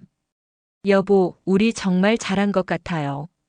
남편이 제 손을 잡으면서 말했어요. 그렇소. 당신이 옳았소. 아들한테 물려줬으면 절대 이런 행복은 못 느꼈을 거요. 그날 밤 저는 오랜만에 정말 편안하게 잠들었습니다. 지난 1년 동안 계속 괴로웠는데 그날은 정말 마음이 평온했어요. 꿈도 좋은 꿈을 꿨습니다. 청년들이 모두 성공해서 행복하게 사는 꿈이었어요. 그 후로도 저는 꾸준히 재단에 나갔습니다. 일주일에 2~3번씩, 때로는 4번씩도 갔어요. 새로운 청년들을 계속 만났습니다. 그들의 이야기를 듣고 조언을 해주고 응원해줬어요. 어떤 청년은 제빵을 배워서 빵집을 열고 싶어 했어요. 어떤 청년은 유기견을 돌보는 사업을 하고 싶어 했습니다. 어떤 청년은 장애인들을 위한 보조기구를 만들고 싶어 했어요. 모두 다 의미 있는 꿈들이었습니다. 저는 그 청년들을 하나하나 도왔어요. 1년이 지났습니다. 그 1년 동안 재단은 45명의 청년을 도왔어요. 그중 30명이 사업에 성공했습니다. 성공률이 70%나 됐어요. 재단 관계자들도 놀라워했습니다. 보통 창업 성공률이 20%도 안 되는데 이렇게 높은 성공률은 정말 드물다고 했어요. 이사장님이 저한테 말했습니다. 어머님, 이게 다 어머님 덕분이에요. 어머님이 청년들한테 실질적인 조언을 많이 해주셔서 성공률이 높아진 거예요. 저는 겸손하게 대답했습니다. 아니에요. 청년들이 워낙 열심히 하니까 그런 거죠. 하지만 속으로는 뿌듯했습니다. 그리고 1년 반이 지났을 때 특별한 일이 있었습니다. 민수가 카페를 한 곳 더 열었어요. 지점을 낸 겁니다. 오픈날 저를 초대했는데 가보니 정말 크고 멋진 카페였어요. 민수는 저를 보자마자 달려와서 말했습니다. 할머니, 이 카페 이름이 뭔지 아세요? 할머니의 꿈이에요. 할머니 덕분에 제 꿈을 이뤘으니까 카페 이름도 할머니를 기념해서 지었어요. 저는 그 말을 듣고 눈물이 났습니다. 민수야, 고맙다. 할머니가 정말 자랑스럽다. 카페 벽에는 제 사진도 걸려 있었어요. 재단에서 찍은 제 사진을 크게 인화해서 걸어놨더라고요. 밑에는 이런 글귀가 적혀 있었습니다. 이 카페는 한 할머니의 사랑으로 시작됐습니다. 그분의 헌신 덕분에 청년들이 꿈을 이룰 수 있었습니다. 저는 그 글귀를 읽으면서 또 울었습니다. 지연이도 사업이 크게 성공했어요. 친환경 제품이 인기를 끌면서 매출이 급증했습니다. 직원도 10명으로 늘었어요. 지연이는 저를 공장에 초대했습니다. 가보니 제법 큰 규모였어요. 기계들이 쉴 새 없이 돌아가고 직원들이 바쁘게 움직이고 있었습니다. 지연이가 저한테 말했어요. 할머니, 이번에 해외 수출도 시작해요. 일본 회사에서 주문이 들어왔어요. 저는 지연이의 손을 잡았습니다. 지연아, 정말 대단하구나. 할머니가 너무 자랑스럽다. 준호의 앱도 계속 성장했습니다. 이제는 전국 60여 개 지역에서 사용하고 있어요. 사용자가 10,000명을 넘었습니다. 준호는 그 성과를 인정받아서 정부 포상도 받았어요. 저도 시상식에 초대받아서 갔습니다. 준호가 상을 받는 모습을 보면서 저는 정말 뿌듯했습니다. 2년이 지났습니다. 그 사이에 아들한테서는 연락이 거의 없었어요. 1년에 한두 번 정도 문자가 왔지만 저는 읽지도 않고 삭제했습니다. 명절 때 편지가 오기도 했지만 역시 읽지 않고 버렸어요. 저는 이미 아들을 포기했습니다. 더 이상 미련이 없었어요. 대신 재단 청년들이 제 가족이 됐습니다. 민수는 가끔 저희 집에 놀러 왔어요. 카페에서 구운 빵을 가지고 왔습니다. 지연이는 명절 때마다 선물을 보냈어요. 자기가 만든 친환경 제품들이었습니다. 준호는 생신 때마다 저를 초대해서 식사를 대접했어요. 다른 청년들도 마찬가지였습니다. 어떤 청년은 결혼할 때 저를 주례로 모시고 싶다고 했어요. 저는 흔쾌히 승낙했습니다. 어떤 청년은 아이가 태어나면 저를 할머니라고 부르게 하고 싶다고 했어요. 저는 그런 청년들과 함께 있을 때 정말 행복했습니다. 아들한테서는 느껴보지 못한 진심 어린 사랑을 느꼈어요. 2년 반쯤 지났을 때 승현이가 결혼을 했습니다. 그리고 저를 결혼식에 초대했어요. 결혼식 날 저는 남편과 함께 갔습니다. 식장에 들어서니 승현이가 저를 보고 달려왔어요. 할머니 오셨어요. 정말 감사해요. 승현이는 저를 신부에게 소개했습니다. 이분이 제가 늘 말씀드렸던 할머니예요. 저를 살려주신 분이에요. 신부도 저한테 인사했어요. 할머니 정말 감사합니다. 저희 신랑 이야기 많이 들었어요. 식이 진행되는 동안 저는 정말 행복했습니다. 승현이가 행복해하는 모습을 보니 제 마음도 따뜻해졌어요. 이게 바로 제가 원했던 거구나. 누군가의 행복을 만드는 것. 그게 제 재산을 쓰는 가장 좋은 방법이구나. 피로연이 끝나고 승연이가 저한테 와서 말했습니다. 할머니, 저 다음 달에 동생이 대학 졸업해요. 동생이 할머니한테 꼭 인사드리고 싶대요. 저는 고개를 끄덕였습니다. 그래, 물론이지. 언제든지 데려와라. 한 달 후 승연이가 동생을 데리고 왔어요. 23살의 남자 대학생이었습니다. 똑똑하고 예의 바른 청년이었어요. 동생은 저한테 깊이 인사했습니다. 할머니, 저는 승연이 동생 승준이에요. 형한테 할머니 이야기 정말 많이 들었어요. 할머니 덕분에 저도 대학을 졸업할 수 있었어요. 정말 감사합니다. 저는 승준이의 손을 잡았습니다. 승준아, 앞으로도 열심히 해라. 할머니가 응원할게. 승준이는 눈물을 글썽이면서 고개를 끄덕였어요. 3년이 지났습니다. 그 3년 동안 저는 정말 행복하게 살았어요. 재단 일에 전념하면서 수십 명의 청년들을 만나고 도왔습니다. 그들이 성공하는 모습을 보는 게 저한테는 가장 큰 기쁨이었어요. 남편도 건강해졌습니다. 예전에는 혈압도 높고 당뇨도 있었는데 요즘은 많이 좋아졌어요. 의사 선생님이 스트레스가 줄어서 그런 것 같다고 하더라고요. 맞아요. 저희 부부는 이제 스트레스가 없어요. 아들 걱정, 며느리 걱정 안 해도 되니까 훨씬 편합니다.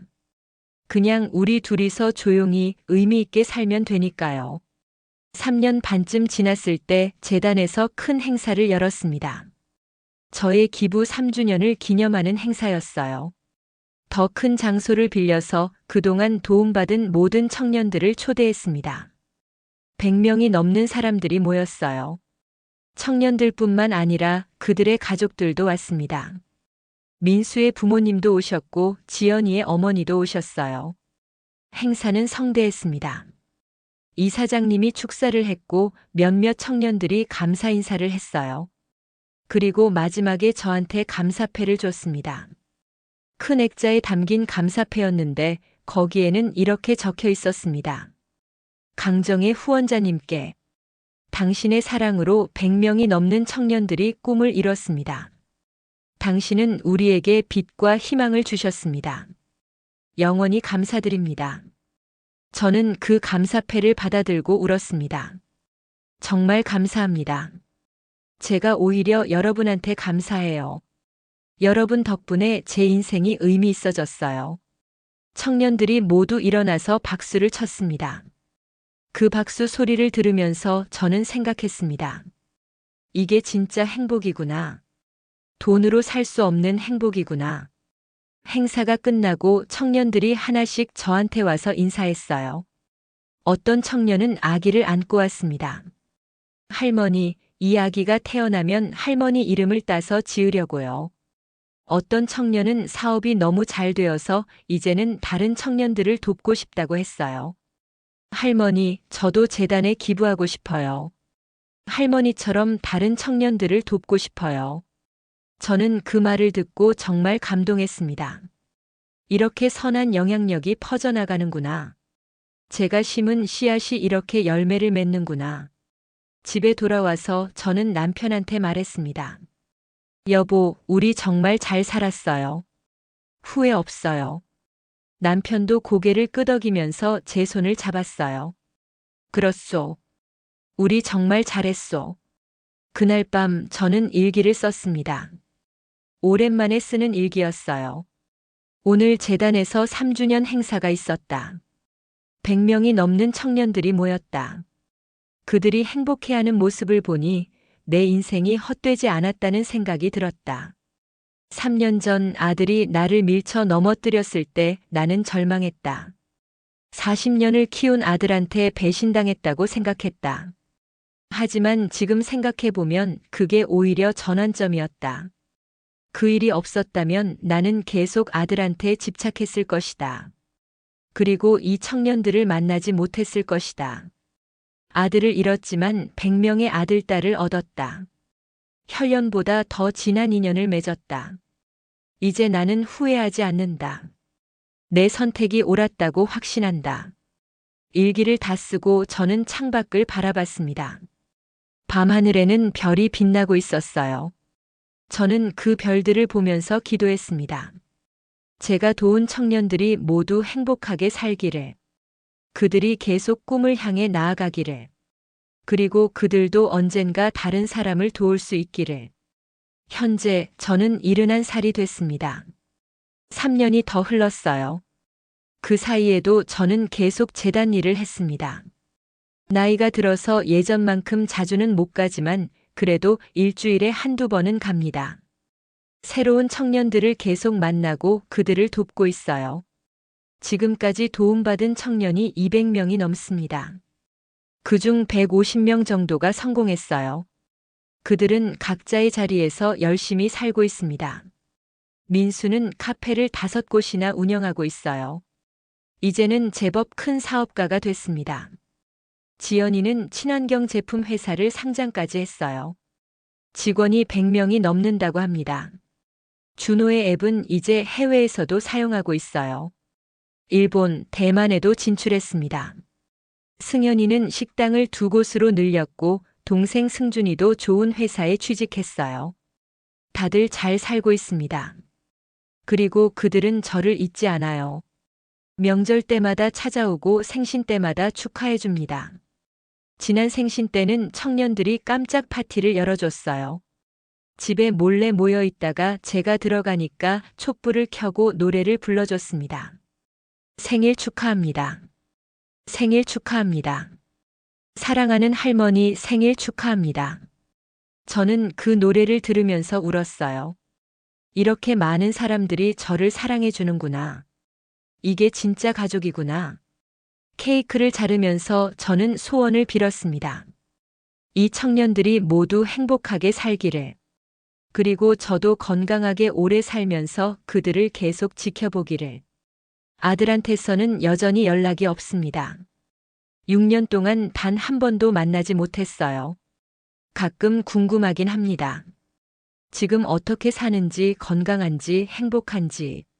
하지만 알려고 하지 않아요. 이미 남이 됐으니까요. 대신 저는 제 새로운 가족들과 행복하게 살고 있습니다. 얼마 전에는 민수가 결혼을 했어요. 신부는 정말 예쁘고 착한 여자였습니다. 저도 결혼식에 참석했어요. 민수는 저를 줄의 자리 바로 옆에 앉혔습니다. 그리고 식이 시작되기 전에 저를 소개했어요. 여러분, 이분이 제 인생의 은인이십니다. 이분이 아니었다면 저는 지금 여기 서 있지 못했을 겁니다. 정말 감사합니다, 할머니. 하객들이 모두 박수를 쳤습니다. 저는 그 박수를 받으면서 또 울었어요. 패백 시간에 민수와 신부가 저한테도 절을 했습니다. 할머니, 저희 결혼 축복해 주세요. 저는 두 사람의 손을 잡았습니다. 그래, 축복한다. 평생 행복하게 살아라. 지난주에는 지연이가 찾아왔어요. 아기를 안고 왔더라고요. 3달 된 여자 아기였습니다. 할머니, 제 딸이에요. 이름이 정이에요. 할머니 이름을 땄어요. 저는 아기를 안아봤습니다. 정말 예쁘고 사랑스러웠어요. 지연아, 고맙다. 할머니 이름을 붙여줘서. 지연이는 웃으면서 말했어요. 당연하죠. 할머니는 저한테 어머니 같은 분이에요. 제 딸한테도 할머니 이야기를 많이 들려줄 거예요. 저는 아기 정이를 안고 한참을 있었습니다. 이 아기가 크면 저에 대한 이야기를 듣겠구나. 그리고 할머니를 기억해 주겠구나. 그 생각을 하니 가슴이 뭉클했습니다. 오늘 아침에도 재단에서 연락이 왔어요. 새로운 청년이 지원을 신청했는데 제가 한번 만나봐 줄 수 있냐고요. 저는 물론이라고 대답했습니다. 내일 오후에 만나기로 했어요. 26살의 여자 청년이래요. 베이커리를 열고 싶어 한답니다.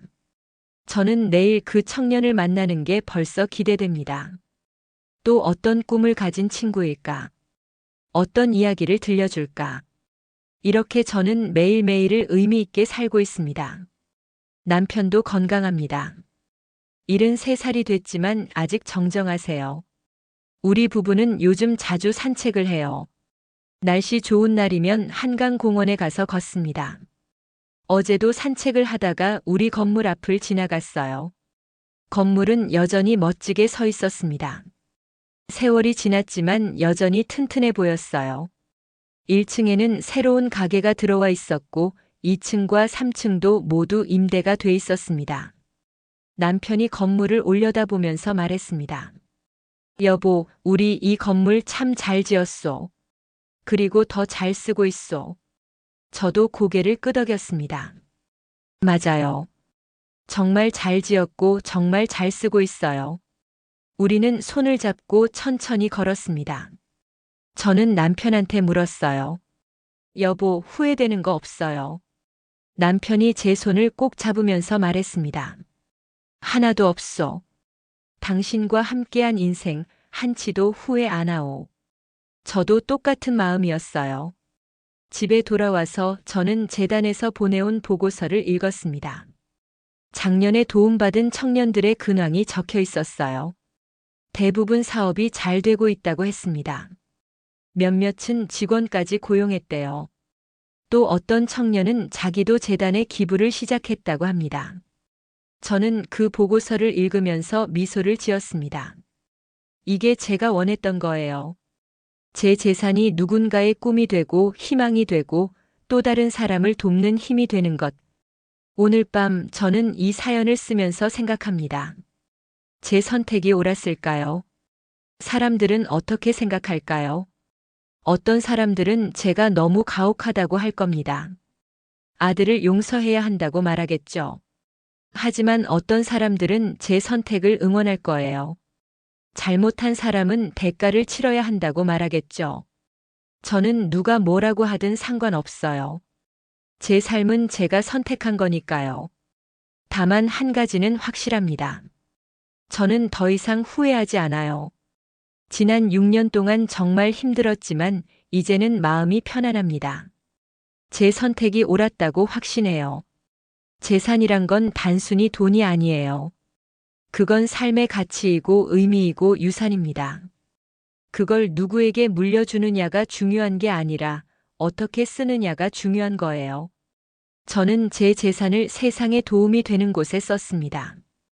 그리고 그 선택이 제 인생을 더 풍요롭게 만들었어요.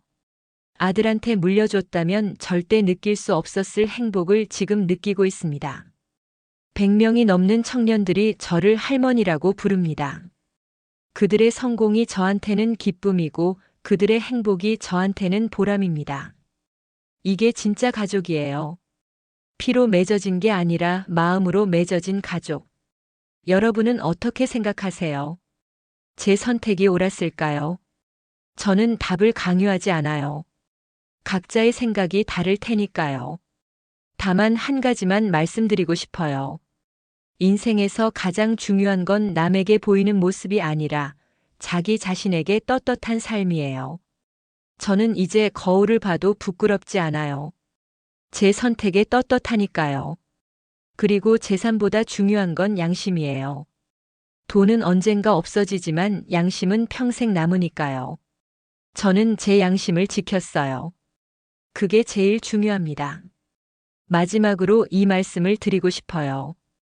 가족이라고 해서 모든 걸 용서해야 하는 건 아니에요. 어떤 잘못은 용서받을 자격이 없어요. 그리고 그런 사람들과는 인연을 끊는 게 오히려 서로에게 좋을 수도 있어요. 저는 아들과의 인연을 끊었습니다. 그리고 새로운 가족을 만들었어요. 재단에서 만난 청년들이 제 가족이에요. 피는 안 섞였지만 마음은 통하니까요. 그게 진짜 가족이 아닐까요? 오늘도 저는 행복합니다. 내일도 행복할 거예요. 제 남은 인생 내내 이렇게 의미 있게 살 거예요. 청년들을 돕고 그들의 꿈을 응원하고 그들과 함께 웃고 울면서요. 이게 제가 선택한 삶입니다. 그리고 저는 이 삶이 정말 마음에 들어요. 여러분도 여러분만의 행복을 찾으시길 바랍니다. 남의 시선이 아니라 자기 마음이 편한 삶을 사시길 바라요. 재산은 결국 쓰기 나름입니다. 누구한테 물려주느냐보다 어떻게 의미 있게 쓰느냐가 중요해요. 그리고 가족의 의미도 다시 생각해 보세요. 혈연이 전부가 아닙니다. 진심으로 서로를 아끼는 마음, 그게 진짜 가족이에요. 저는 그걸 늦게나마 깨달았습니다. 그리고 지금 정말 행복하게 살고 있어요. 긴 사연 들어주셔서 감사합니다.